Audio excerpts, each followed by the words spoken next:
भक्त्या मामभिजानाति यावन्यश्चास्मि तत्त्वता ततो मां तत्त्वतो ज्ञात्वा विशते तदनन्तरम्।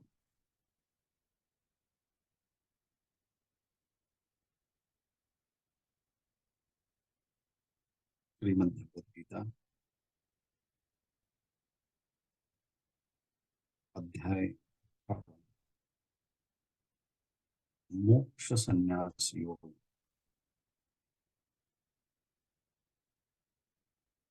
श्लोक क्रमांक 55।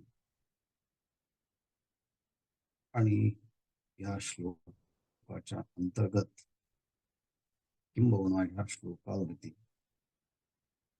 ज्ञानेश्वर महाराजांनी 100 पेक्षा जास्त ओव्यांनी प्रस्तुत विषयाचं जे काही गांभीर्य आहे त्याचं विशेष स्पष्टीकरण केलं।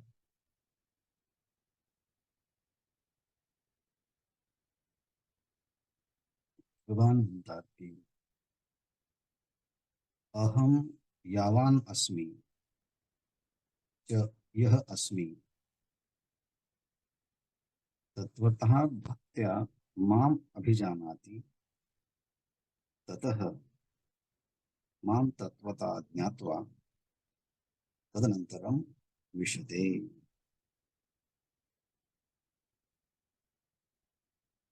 अहम यावान अस्मि, भगवंताचं हे वचन आहे की मी जेवढा आहे, अहम यावान अस्मि च यह अस्मि, आणि जो काही आहे, जेवढा आहे आणि जो आहे ते तत्वतः भक्त्या माम अभिजानाति, त्या स्वरूपाला तत्वतः भक्तीच्या द्वारे जो कोणी मला जाणतो ततः माम तत्वतः ज्ञात्वा, आणि त्यानंतर यथार्थ जाणल्यानंतर तदनंतरम प्रवेशते, त्यानंतर तो माझ्यामध्ये प्रवेश करतो, असा हा श्लोक आहे।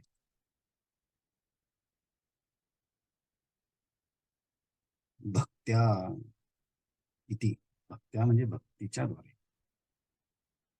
भक्त्या माम अभिजानाति यावान, मी जेवढा आहे तेवढा भक्त भक्तीच्या द्वारे मला जाणतो। मग भगवंत केवढा आहे याचं उत्तर अक्षरशः देत आहेत। अहम उपाधिकृत विस्तर भेदा, मायेची उपाधी धारण केल्यानंतर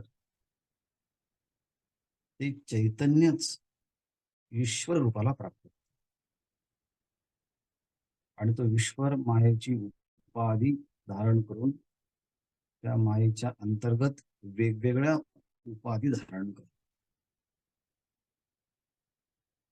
आणि मग त्याचा विस्तार होत जातो। अहम उपाधिकृत विस्तार भेद, चैतन्य एकच आहे, परंतु मायेचा स्वीकार करून तो परमात्मा भक्त कधी रामाच्या रूपानं, कधी परशुरामाच्या रूपानं, कधी कृष्णाच्या रूपानं, कधी बलरामाच्या रूपाने, कधी देवीच्या रूपाने, कधी हिरण्यकश्यपूच्या रूपाने, कधी प्रल्हादाच्या रूपाने, जितकी जितकी उपाधी आहे तितकं तितकं त्या परमात्म्याच्या विस्तार भेद होत जातो। जसा एकच अभिनेता सिनेमा सृष्टीमध्ये वेगवेगळ्या सिनेमामध्ये वेगवेगळे भूमिका घेऊन त्याप्रमाणे तो अभिनय करतो, तसं वेगवेगळ्या कालखंडामध्ये भक्तांनी केलेल्या प्रार्थनेनुसार आणि त्यांच्या दुःखाच्या निवृत्तीसाठी आणि परमानंदाच्या प्राप्तीसाठी मी वेगवेगळे रूप धारण करतो. वास्तविकरित्या परमात्मा हा वेगवेगळा नसून तो एकच आहे. म्हणून उपाधिकृत विस्तार भेदा. एकच अभिनेता आहे, परंतु वेगवेगळ्या सिनेमामध्ये तो वेगवेगळी भूमिका करतो आणि वेगळी कृतीही करतो. परंतु जेवढ्या काही उपाधी आहेत त्या सगळ्या उपाधींचा निरासही करतात. विध्वस्त सर्व उपाधी भेदा, सगळ्या उपाधींचा भेदाचा निराश केला. खाली जे होतं ते उत्तम पुरुष आहे, त्यालाच उत्तम पुरुषस्त्वन्य परमात्मा किती वृत्त, त्यालाच परमात्मा असं म्हणतात. आणि तो परमात्मा कसा आहे? आकाशकल्प, आकाशाप्रमाणे तो असंग आहे. तम माम अद्वैतम चैतन्य मात्रैकरसम अजरम अमरम अजरम अभयम अनभिधनम अनिधनम तत्वता अभिजानाती. आकाशाप्रमाणे असंग आणि निर्विकार असणारा तो परमात्मा, त्या परमात्म्याला जाणून तम अद्वैतम चैतन्य मात्रैक रसम, केवळ चैतन्य मात्र स्वरूप आहे, अद्वैत स्वरूप आहे, ज्याला कधी विकार उत्पन्न होत नाही म्हणून तो अजर आहे, त्याला कोणती भीती निर्माण होत नाही म्हणून अभय आहे, आणि ज्याचा कधी नाश होत नाही म्हणून अनिधनम तत्वता अनिधनम अभिजानाती.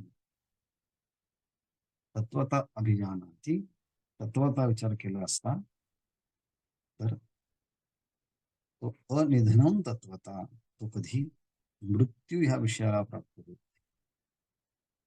आकाशाप्रमाणे व्यापक आहे, अद्वैत आहे, उपाधीच्या भेदाने विस्तार होत जातो, आणि उपाधीचा निराश केला की उपाधींचा अंतर्गत असणाऱ्या सगळ्या भेदांचाही निराश होतो. एवं तत्वता ज्ञात्वा विशते तदनंतरम मामेव शरणांतरम नात्र ज्ञानांतर प्रवेश क्रिये भिन्ने विवक्षते ज्ञात्वा विशते तदनंतरम इति किम तरीही फलांतर भावात ज्ञान मात्रमेव इति उक्तत्वात्. असाच परमात्मा आहे, आणि अशा परमात्म्याला जाणल्यानंतर तो माझ्यामध्ये प्रवेश करतो, असं वाक्य नाही. तर इथे प्रवेश करतो म्हणजे एखादी कृती करून, क्रिया करून दाखवतो असं नाही, तर ही बोलण्याची औपचारिक पद्धत आहे. औपचारिकतेने बोललं जातं. कारण ज्ञान झालं की लगेचच स्थित्यंतर होतं. ज्ञान वेगळं आणि बदल वेगळा असं नाही. अग्नी उष्ण आहे हे कळाल्यानंतर कोणी हात त्याला स्पर्श करत नाही, स्वतः आपण अनुभव घेतला असतो. तसं एखाद्या वस्तूचं ज्ञान झालं की ज्ञान समकालामध्येच तो मुक्त होतो. ज्ञान समकाल मोक्षाः असं म्हटलेलं आहे. असं या श्लोकाचं खूप वैशिष्ट्य आहे. भगवंत ज्ञानोबा इतके मोठं भाष्य करण्याचं काय कारण असेल, सहजच कोणाच्या ध्यानात येईल. तर हा जो श्लोक आहे हा निष्कर्षाचा श्लोक आहे आतापर्यंतचा.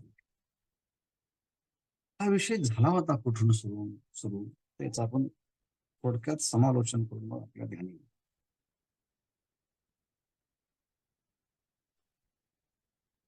मूळ 50व्या श्लोकामध्ये ह्या विचाराला प्रारंभ झाला,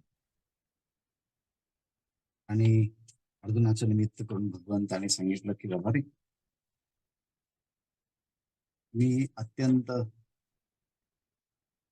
महत्वाचा विषय संक्षेपाने सांगितला. सिद्धिं प्राप्तो यथा ब्रह्म तथाप्नोति निबोध मे समासेनैव कौन्तेय निष्ठा ज्ञानस्य या परा. सिद्धिं यथा सिद्धिं प्राप्तो यथा ब्रह्म,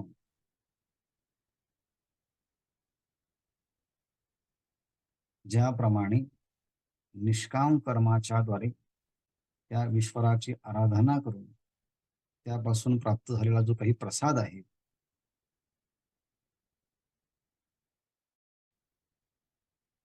त्या प्रसादाच्या मुळे कायेंद्रियाणाम ज्ञाननिष्ठ योग्यता लक्षणम सिद्धी प्राप्त. याकरता कायेंद्रिय म्हणजे काया इंद्रिय यांच्या सगळ्याच्या माध्यमातून ज्ञाननिष्ठता योग्यता रूपी लक्ष सिद्धी प्राप्त होते. म्हणजेच त्या साधकाला ब्रह्मज्ञानाची योग्यता रूपी सिद्धी कशी प्राप्त होते. भगवंताने सांगितलं, समासे नैव कौंतेय निष्ठा ज्ञानस्य या परा. आणि ज्ञानाच्या ठिकाणी निष्ठा आणि वैराग्य प्राप्तीची योग्यता कशी प्राप्त होते ते माझ्याकडनं संक्षिप्त ऐक. समासे नैव कौंतेय निष्ठा ज्ञानस्य या परा. ही ज्ञानाची परानिष्ठा कशी साधकाच्या जीवनामध्ये प्राप्त होते हा विषय 50व्या श्लोकामध्ये सांगितला. आणि मग तिथून पुढे शुद्ध बुद्धीच्या द्वारे युक्त होऊन धैर्याने अंतःकरणाचं म्हणजे इंद्रियांचं नियमन करून शब्द स्पर्श रूप रसगंध या पंचविषयांचा त्याग करून रागद्वेषो विवस्य आणि विषयांच्या विषयी असणारा राग आणि द्वेष यांचाही नाश करून मग तो साधक कसा राहतो. एकांतामध्ये राहून साधना करतो. विविक्त सेवी एकांतामध्ये साधना करण्यासाठी खातो देखील खूप कमी, लघवासी कमी खातो. आणि यतवक काय मानस वाणीवरती, कायेवरती, मनावरती याचं पूर्णपणे नियंत्रण आहे. आणि ध्यानामध्ये किंवा योगामध्ये जो अत्यंत निष्णात आहे, ध्यान योग परो नित्यम, आणि अशा वैराग्याचा जो आश्रय करतो, वैराग्यम समुपाश्रित, आणि ते झाल्यानंतर मग अहंकार, बल, दर्प, काम, क्रोध आणि परिग्रह या सगळ्यांचा नाश केल्यानंतर, निराश केल्यानंतर निर्ममहा ममत्वरहित होतो आणि स्वाभाविक नैसर्गिक शांतीचा लाभ होतो. आणि तो ब्रह्मभूयाय कल्पते, ब्रह्मस्वरूप होण्याकरता समर्थ होतो. म्हणजे 51, 52, 53 ह्या 3 श्लोकामध्ये साधना सांगितली. ब्रह्मज्ञानाला समर्थ होण्याची जी योग्यता आहे त्या योग्यतेचं वर्णन ह्या जवळजवळ 50, 51, 52, 53 ह्या श्लोकाच्या मध्ये केलं. बुद्ध्या विशुद्धया युक्तो धृत्यात्मानं नियम्य च शब्दादीन विषयांस त्यक्त्वा रागद्वेषौ उदस्य च विविक्त सेवी लघ्वासी यतवक्काय मानसा ध्यान योग परो नित्यम वैराग्यम समुपाश्रितः. आणि त्यानंतर मग नकारात्मक भूमिकेचाही त्याग केला. अहंकारम बलम दर्पम कामम क्रोधम परिग्रहम विमुच्य निर्मम शांतो ब्रह्म भूयाय कल्पते. अहंकार, बल, दर्प, काम, क्रोध, परिग्रह या सगळ्यांचा त्याग करून शांतता प्राप्त झाल्यानंतर ब्रह्मभाव योग्यता त्या साधकाला येते. आणि मग त्या ब्रह्मभाव योग्यता कशी येते, तो ज्ञानस्वरूप कसा होतो, या सगळ्यांची चर्चा. आणि मग असा ब्रह्म स्वरूपाची योग्यता प्राप्त झाल्यानंतर त्याच्या अंतःकरणामध्ये प्रसन्नता असते. तो कसला शोक करत नाही, सर्व प्राणीमात्रांच्या मध्ये सम आहे. आणि मग भक्तीम लभते पराम, भगवंत सांगतो याप्रमाणे माझ्या परमभक्तीला तो लाभ प्राप्त होतो.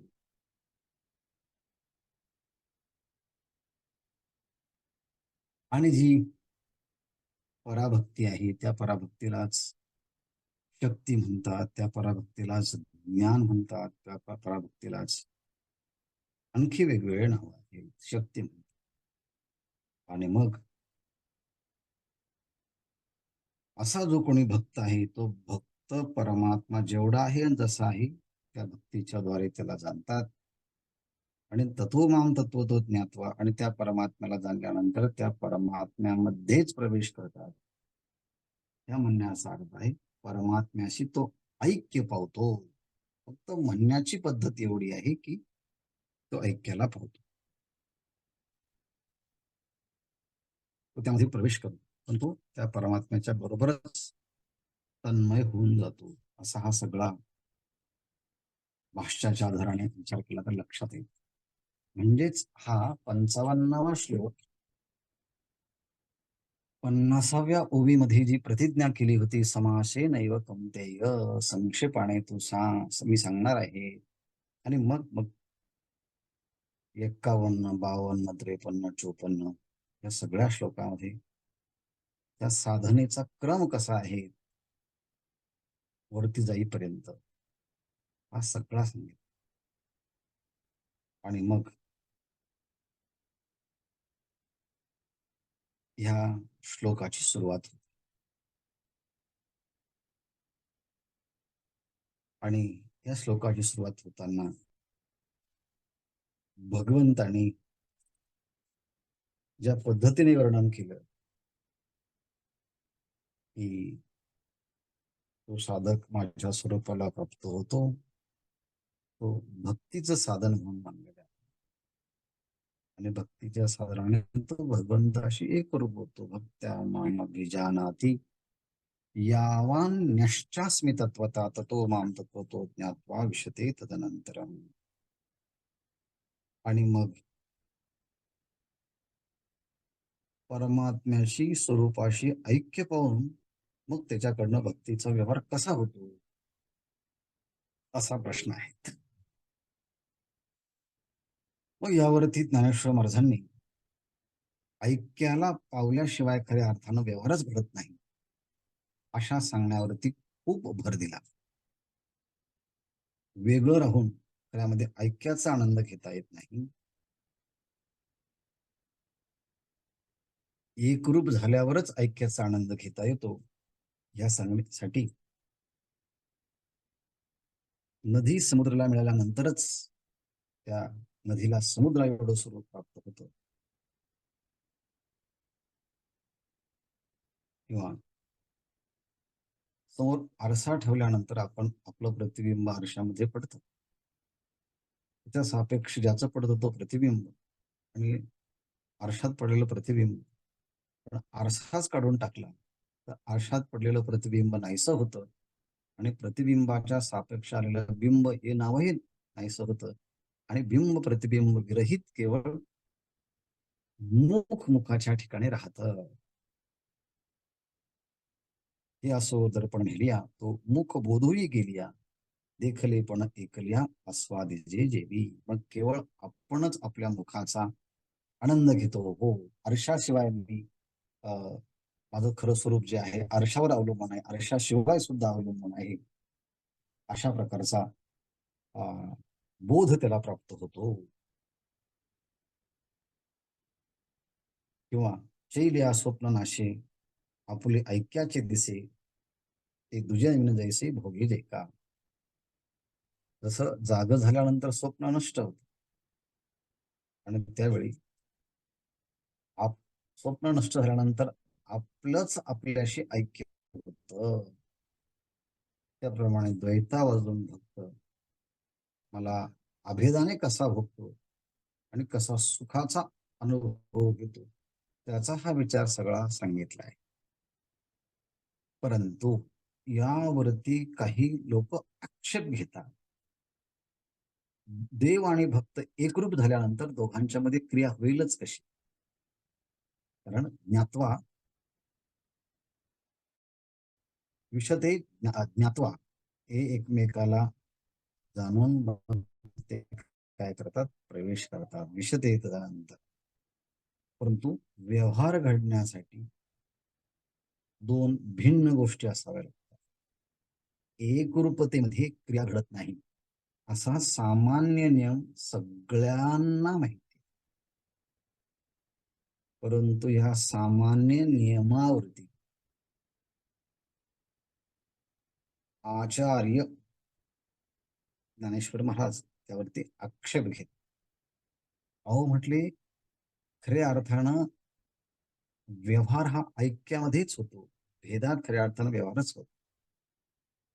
पण या करता एक आक्षेप आहे, तोची झाली या भोगुतयाचा, न घडे हा भाव जयाचा, तीही बोली किवी बोलाचा उच्चारो कीजे. अच्छा, उदाहरण दिलं आहे, तोची झालिया भोगुतयाचा. जर आतापर्यंत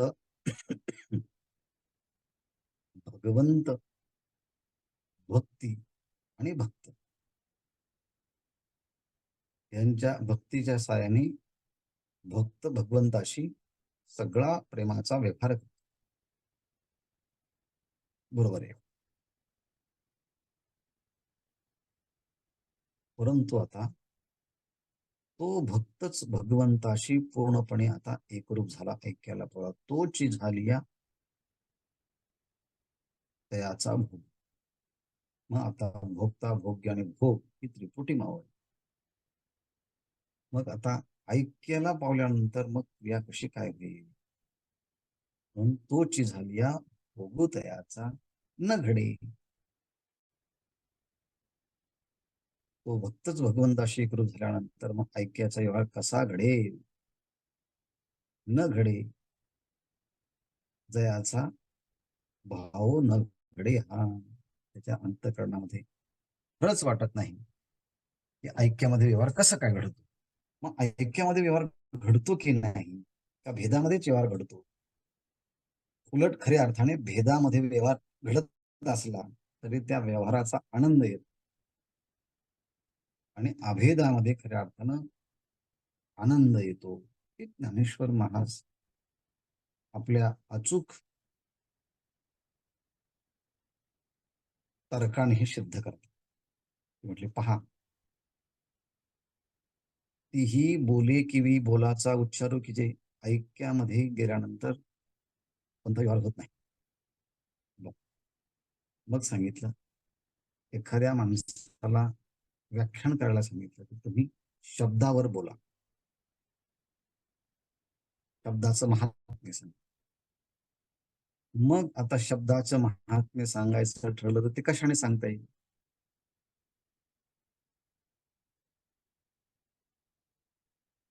शब्दानच. मग म्हटले, ज्याचं वर्णन करायचं तो शब्द, ज्या साधनाने वर्णन करायचं तो शब्द.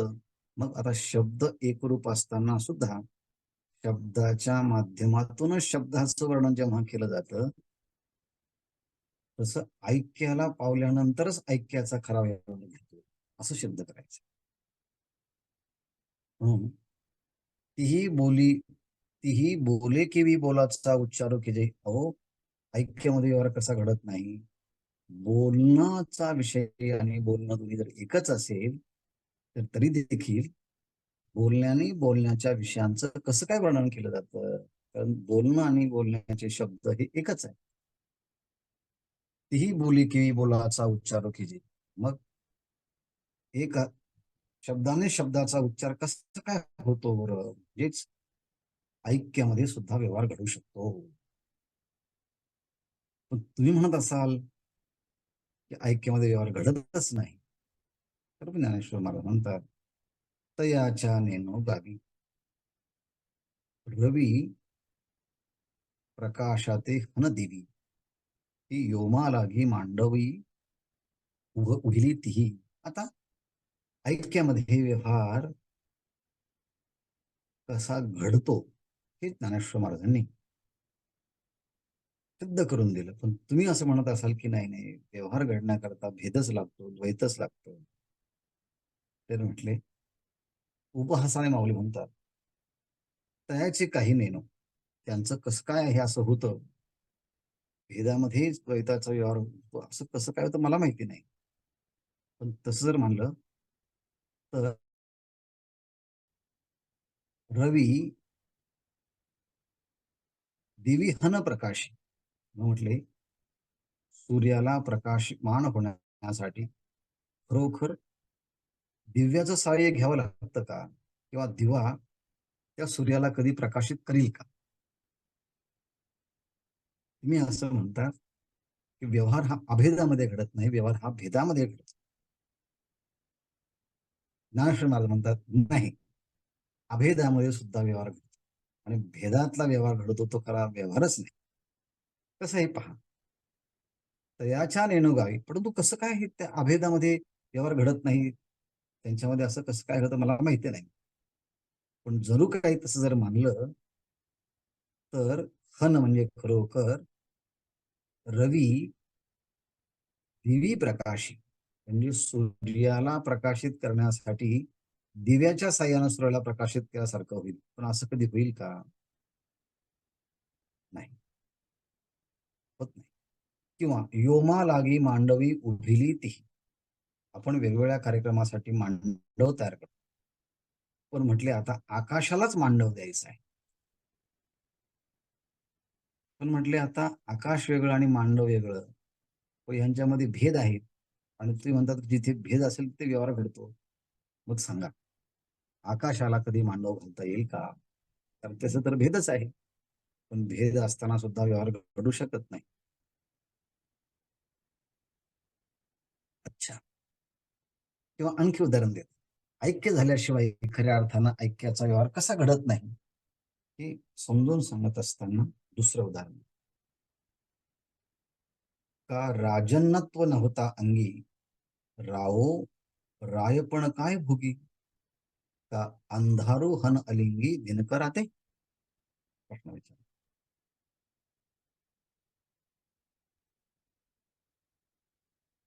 राजन्यत्व नव्हता अंगी, अंगी राजन्यत्व नव्हता. एखादा मनुष्य राजेपणाचा अनुभव घ्यायचा असेल, परंतु हा राजेपणाचा अनुभव घेण्यासाठी याच्याकडे काही नाहीच आहे. म्हणजे काय, राजे पण त्याच्या अंगी नाही. मग राजे पण नसताना राजेपणाचा आनंद कोणाला भोगता येईल बरं? नाही का? राजन्नत्व अंगी नव्हता, राजेपणाचा राजवैभव अंगामध्ये जर नसलं तर मग त्याला राजेपणाचा अनुभव कसा येईल? राहो रायपणी काय भोगी, मग राजालाच राजेपणाचा अनुभव कसा भोगता येईल?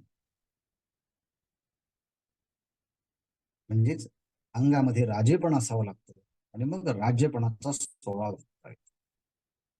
अंगामध्ये राजेपणाची कोणतीच लक्षणं नाही, तो राजेपणाचा अनुभव काय घेईल? म्हणजे राजा होऊन राजाचा अनुभव घेता येतो, ऐक्याला पाहून ऐक्याचा आनंद घेता येतो. तसं घडू शकत नाही. द्वैतामध्ये तुम्ही व्यवहार घडतात असं म्हणतात, पण माऊली म्हणतात अंधारो हन अलिंगी दिनकराते, अंधार खरोखर सूर्याला कधी आलिंगन देईल का? देऊ शकत नाही, नष्ट होईल म्हटलं. पण तुम्ही असं म्हणता दोन वस्तू भिन्न असेल की व्यवहार घडतो आणि अभिन्न असेल की व्यवहार घडत नाही. ज्ञानेश्वर महाराज म्हणतात उलट भिन्न असताना व्यवहार घडत नाही आणि अभिन्न असताना व्यवहार घडतो. जसं की राजेपणा आल्याशिवाय राजेपणाचा अनुभव घेता येत नाही. राजा झाले राजेपणाचा अनुभव घेतो. अंधारो हना लागी दिनकरा, ते खरोखर अंधाराला सूर्याला कधी आलिंगन दिलं आहे का? देऊ शकतो का? नाही देऊ शकत. म्हणजे इथे भेदामध्ये व्यवहार घडायला पाहिजे, पण भेदामध्ये व्यवहार घडत नाही. आणखी उदाहरण देतात, भेदामध्ये व्यवहार कसा घडत नाही. आकाश जे नव्हे त्या आकाश काय जाणावे,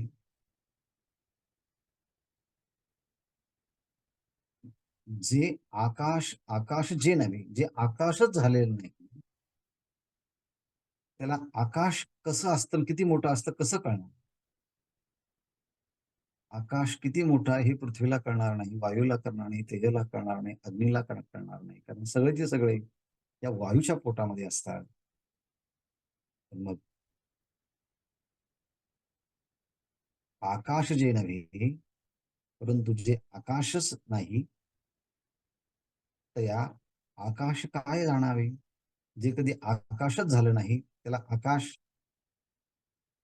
काय आहे, किती मोठं आहे, हे कसं कळणार? कळू शकत.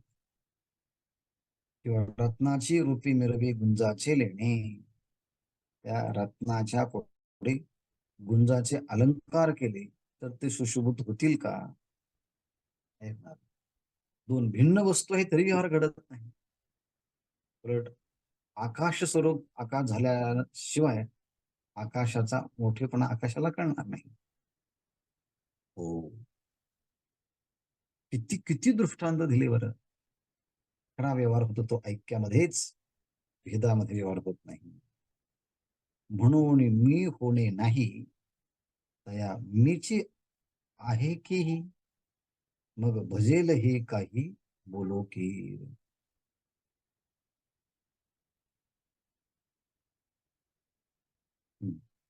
जो मी होणे नाही, भक्तीच्या क्षेत्रामध्ये भगवंताला हा भक्त अजून प्राप्त झालेला नाही. भगवंत म्हणतात मी होणे नाही, म्हणजे तो भक्त आता माझ्या स्वरूपाला अजून प्राप्त झालेला नाही. तर या मीची आहे की, मग त्याला मीच तो आहे असं कसं काय अनुभवता येईल? म्हणून मी नव्हे, म्हणून मी नाही, मी मी होणे नाही, म्हणजे जो अजून भगवंताच्या स्वरूपाला प्राप्त झालेला नाही, त्याला मी कसा आहे केवढा आहे कसं कळणार? मग भजेल हे काही बोलो की, मग सांगा बरोबर. मग भजेल काही बोलो की, जो ह्या पद्धतीने जो अनुभव आलेला आहे, जो कधी माझं स्वरूपाला प्राप्त झालेलाच नाही, त्याला मी कसा केवढा हे कसं कळेल? जो मीच झाला नाही, तो माझी खरी भक्ती करतो हे तरी मी कसं बोलू? मग भजेल हे काय बोलू की, खरोखर तो माझी भक्ती करतो असं कसं म्हणावं लागेल? जो अजून मीच झाला नाही, त्या मी किती मोठा आहे त्याला कसं कळेल?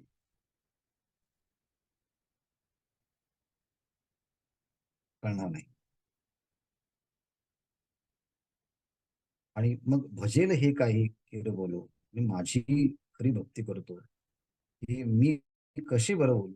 मग भजेल हे काही बोलू की तो खरोखर माझं भजन करतो, भक्ती करतो असं कसं काय म्हणता येईल? मीच झाला नाही तर त्याला मी कसं कळणार? म्हणून मी कळण्यासाठी माझं स्वरूप कळणं अत्यंत आवश्यक आहे. काही करून भगवंताला प्राप्त झाल्याशिवाय भगवंताची भक्ती करता येत नाही, हा मुख्य सिद्धांत सांगायचा आहे. त्याशिवाय घडू शकत नाही.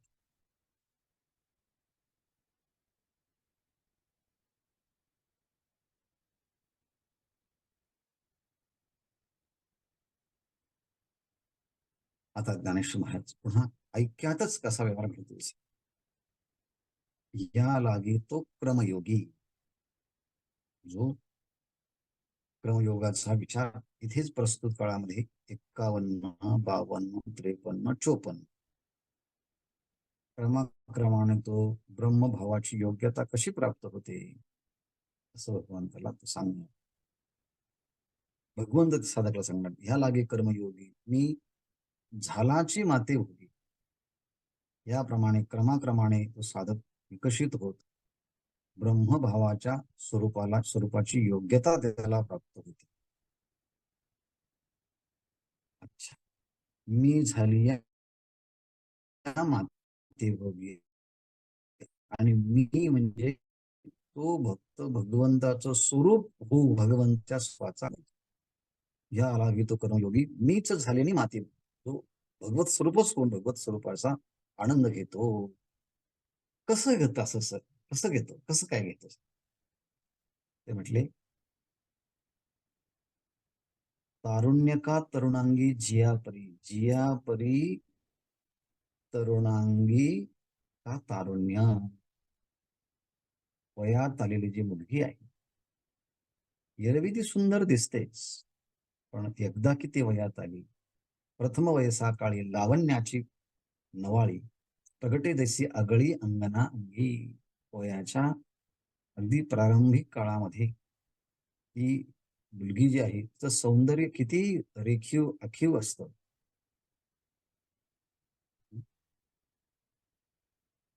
मग म्हटले आता तिला आपल्या तारुण्याचा अनुभव घ्यायचा आहे. मग तरुण झाल्याशिवाय तारुण्याचा अनुभव घेता येईल का? मग तरुणी जेव्हा तारुण्याचा अनुभव घेते तेव्हा ती स्वतः तरुण झालेली असते. तारुण्य की तरुणांगी जियापरी. तरुणांगी तारुण्य जियापरी. ज्याप्रमाणे तरुण अंगीच्या तारुण्यात आलेली जी आहेत ती आपल्या तारुण्याचा अनुभव घेऊनच, तारुण्य होऊनच आपल्या तारुण्याचा अनुभव घेते. तसं तिला तारुण्यच नसेल तर तारुण्याच्या कल्पना आपण करू शकतो. पण जिला तारुण्य प्राप्त झालेलं आहे ती तरुणपणाचा आनंद घेते. तरुणांगी तारुण्य का तरुणांगी जिया परी. हा सगळा एक एक भाग सांगताय. तरंग सर्वांगी तो इच्छुंबी. सगळं समुद्र हा जलमय आहे. वारा आला की त्या समुद्रावरती तरंग आणि पाण्याची एक लाट तयार. तरंग सर्वांगी तोय चुंबी. तरंग जो आहे सर्वांगाने तरंग हा पाणीरूपच असून तो पाणीरूप असलेला तरंग जणू काही समुद्राचं तो चुंबन घेत आहे.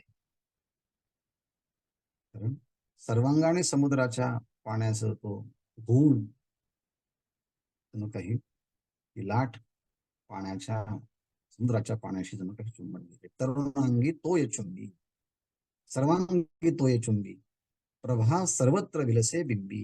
प्रभा सूर्याचा प्रकाश, सूर्यप्रभा सूर्याच्या ठिकाणी सर्वत्र विलसित असते. नाना अवकाश नभी लुंठत जैसे. आकाशाची जी पोकळी आहे ती आकाशाची पोळी आकाशाच्या सर्व भागावर लोळत असते. आकाशाची पोकळी आकाशाच्या सर्व भागामध्ये लोळत असते. म्हणून अवकाश नभी लुंटत असे. अवकाश नभी जो पोकळी आहे ती पोकळी आकाशामध्ये जणू काही लोळण घेते. पोकळी आणि आकाश हे वेगवेगळं नाहीच. तैसे रूप होणे माझे माते क्रिया विनतो भजे. अलंकारो का सहजे सोनिया ते जेवी. कितीतरी उदाहरणं देतात. तैसे रूप होणे माझे, तसा भगवत भक्त भगवंताच्या स्वरूपाशी प्राप्त होऊन आणि मग माते क्रिया वेन तो भजे. भगवंताच्या स्वरूपाला समर्पण होत असताना, एकरूप होत असताना क्रिया तर घडते, पण कसं आहे म्हटले, माते क्रिया विन तो भजे. कोणतीही क्रिया न करता तो माझ्या स्वरूपाला प्राप्त होतो. रूप होणे माझे. जसा तरंग हा पाण्याशी एकरूप होऊन मग पुन्हा लाटेच्या स्वरूपामध्ये त्यामध्ये खेळतो, तसं अद्वैताचा बोध प्राप्त होऊन मग तो काही क्रियाशिवाय तुम्हाला घुसतो. कसं काय आहे? ते रूप होणे माझे माते क्रिया विनतो भजे. क्रिया न करता मला घुसतो. कसं घुसतो तो? नाना अवकाश नभील तन अलंकारू का सहजी सोनिया ते जेवी. ज्यापासून सोन्यापासून एक अलंकार तयार केला आणि अलंकार तयार केल्यानंतर अलंकारू का सहजे सोनिया ते भजे. सोन्याचा अलंकार केला, मग तो अलंकार सोन्यापासून वेगळा राहील का? नाही. सोन्याशी एकरूप होऊनच अलंकार सोन्याशी एकरूप होऊनच तो सुशोभित होत असतो. त्याची शोभा वाढत असते. म्हणून जणू काही अलंकार सोन्याशी एकरूप होऊनच मग क्रिया करतं. तैसे रूप होणे माझी माते क्रिया विणतो म्हणजे अलंकारुका सहजे सोन्याची जी. आणखी उदाहरण देतात. चंदनाचा सुगंध आपोआपच चंदनाला प्राप्त होतो. चंदना जैसी धृती चंदनाची चंदनी अपैसे भजे. त्या चंदनातला सुगंध, चंदनाचा सुगंध त्या चंदनाची एकरूप होऊनच तो काय त्याची सुगंध देत असतो. अपैसे म्हणजे सहजच. चंदनाची धृती जैसी चंदनी अपैसी भजे. चंदनाच्या ठिकाणी असणारं सौंदर्य त्या चंदनाशी अनन्य असत.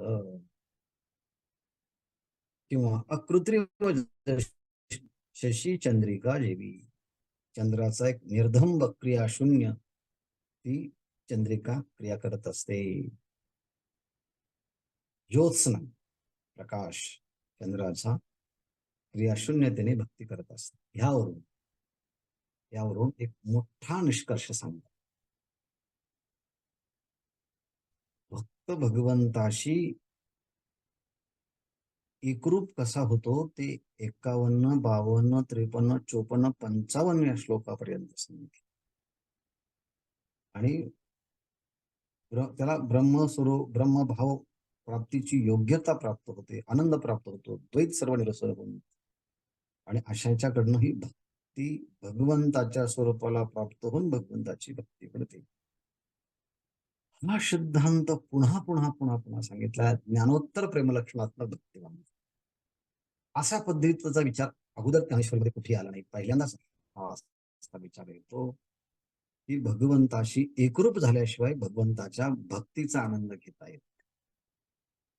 ह्यासाठी विविध दृष्टांताचा वापर करून हा विचार सांगितलेला आहे. सिद्धांताची ओवी सांगतो. एवढे दृष्टांत देऊन झाले. तैसी क्रिया किरण साये परी अद्वैती भक्ती आहे हे अनुभवाची जोगे नव्हे बोलायसे. भक्तिशास्त्राचं प्रतिपादन करत असताना सगळ्या वक्त्यांच्याकडं ह्या ओळीचा पुन्हा पुन्हा पुन्हा पुन्हा त्याचा संदर्भ दिला जातो. म्हणून ही अतिशय प्रसिद्ध ओळी आहे.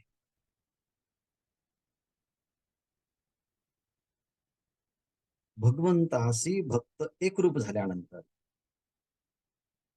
ती जी भक्ती आहे त्या भक्तीमध्ये कोणती क्रिया घडते का? माऊली सांगतात क्रिया. खरोखर भक्तीमध्ये कोणतीही क्रिया नाही. कोणत्या भक्तीमध्ये? अद्वैत भक्तीमध्ये, सहज भक्तीमध्ये, ज्ञानोत्तर भक्तीमध्ये भक्त भगवंताशी एकरूप झाल्यानंतर ती कोणतीच क्रिया घडत नाही. ते नाही घडत. क्रिया किरणास आहे. खरोखर क्रिया त्यामध्ये घडत.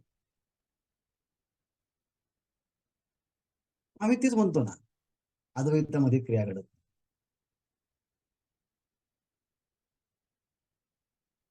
माऊली म्हणतात क्रिया घडत नाही पण भक्ती घडते ना.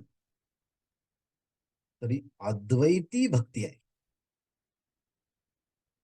अद्वैतामध्ये भक्ती ही घडू शकते. अद्वैतामध्ये भक्ती ही होते. उदाहरण द्या. इतके उदाहरण दिले आहे माऊली. चंदनाचा सुगंध, चंदन आणि चंदनाचा सुगंध हा एकरूप होऊनच मग आनंद देतो. चंद्र आणि चंद्राची प्रभा ही यामध्ये कोणतीही क्रिया नाही पण कोणतीही क्रिया नसताना सुद्धा ती प्रभा देतेच ना. तसं भगवंताच्या स्वरूपाशी एकरूप झाल्यानंतर अद्वैतामध्ये क्रिया सहन होत नाही पण अद्वैती भक्ती आहे. परंतु अद्वैतामध्ये भक्ती घडू शकते. पुरावा द्या, तर्क द्या, युक्तिवाद द्या. माऊली म्हणतात त्याला तर्क उपयोगाचा नाही, त्याला उदाहरण उपयोगाचं नाही, त्याला युक्तिवाद उपयोगाचं नाही. त्याला फक्त अनुभवाचंच प्रमाण आहे. काय अनुभवाचं प्रमाण आहे? हे अनुभवाची जोगे नव्हे बोलायचे. अद्वैतामध्ये क्रिया सहन होत नाही, पण अद्वैत रूपी अद्वैतामध्ये भक्ती मात्र आहे.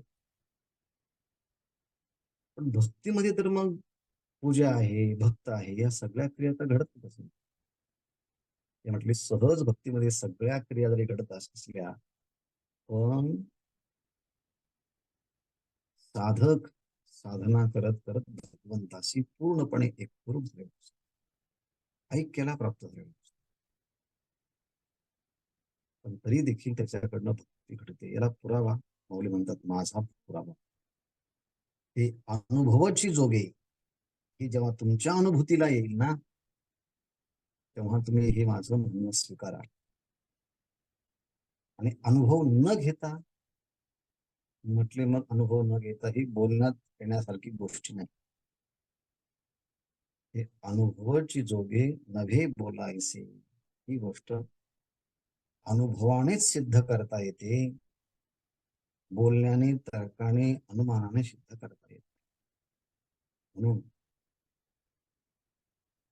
क्रिया किरण नस आहे, खरोखर अद्वैत मध्ये क्रिया सहन होते, पण अद्वैतामध्ये भक्ती आहे.